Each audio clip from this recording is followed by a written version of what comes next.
I'm sure many people wonder, will AI play a crucial role in our lives over the course of 30 years? Will it be a lifestyle, a never-ending nightmare, or simply just a trusted partner of humanity? Well, when I was younger, I promised myself that I would never, ever interact with technology, devices, or AI in any sort of way. Looking back at this, I think my expectations were way too high.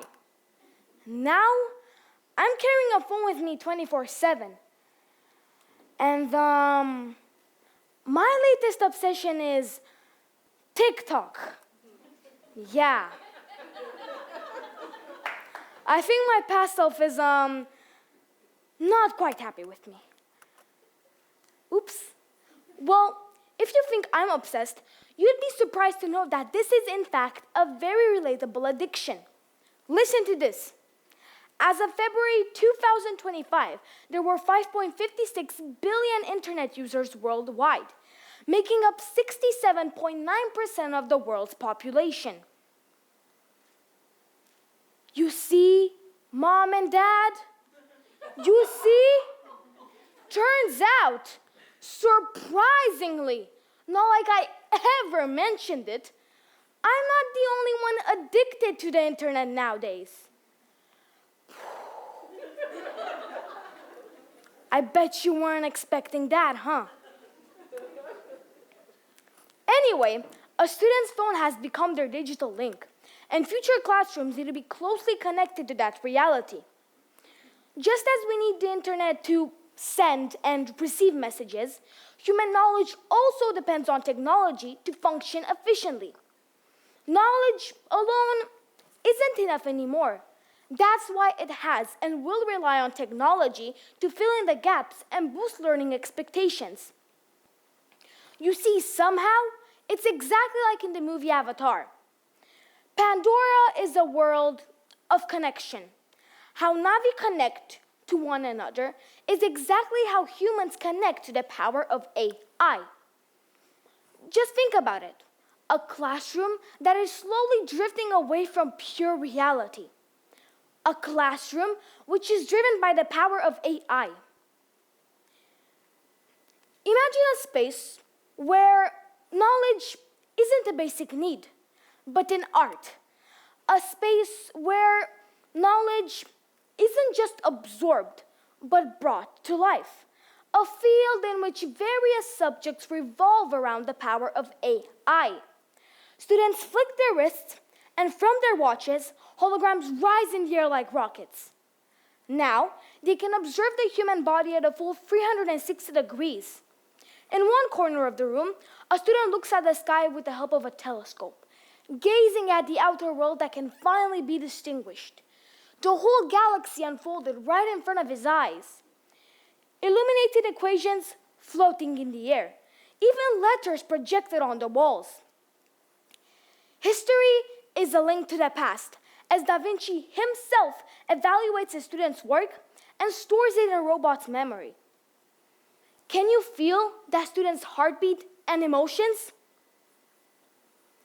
No desks, no chairs, only pulsive islands of possibility. Now, we must think. A major change like this can ultimately ease our lives, right? Not quite. As technology is moving at a quick pace, it feels like nostalgia is already kicking in. It's slipping through our fingers faster than we can even react. It's not the nostalgia of a perfect world to come, but the nostalgia of a world that passes by too quickly. Who knows? Maybe tomorrow we will wake up with robots as our personal assistants. By the time 30 years roll around, we won't even know what to expect.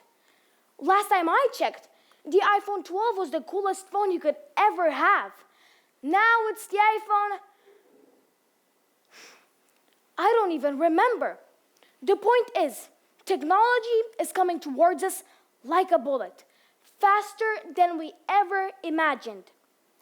I had pictured some of these transformations developing over the next 30 years, but after a conversation with our secondary head, Mr. Peter Asbury, I realized that the timeline is not what I had expected at all. What we once labeled science fiction just 2 years ago could be our reality in 5.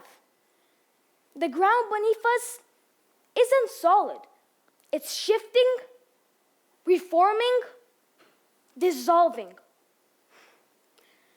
The world we knew is slipping through our fingers little by little. The scent of freshly sharpened pencils, the joy of flipping through the pages of a favorite book, the playgrounds where we scratched our knees and learned resilience, the soft rugs where we played with our toy cars, LOL dolls, or Play-Doh. These are slowly fading into nostalgia, replaced by screens, instant answers, and digital worlds. The next generations won't just receive a different childhood. They will adopt a different reality. One where human warmth is overshadowed by the cold precision of technology. But here's the truth. Technology is not the thief of childhood. It is the tool that can redefine it. Humanity is the fire, the raw energy, the force that dreams and creates. Technology is the metal, the sharpened edge that improves those dreams into something greater. One without the other is chaos or emptiness, but together they are power. The future will not be built on choosing between them. It will be built on mastering the balance. Because if we don't, the question won't be whether technology will shape us. It will be whether we will have any shape left at all. Thank you.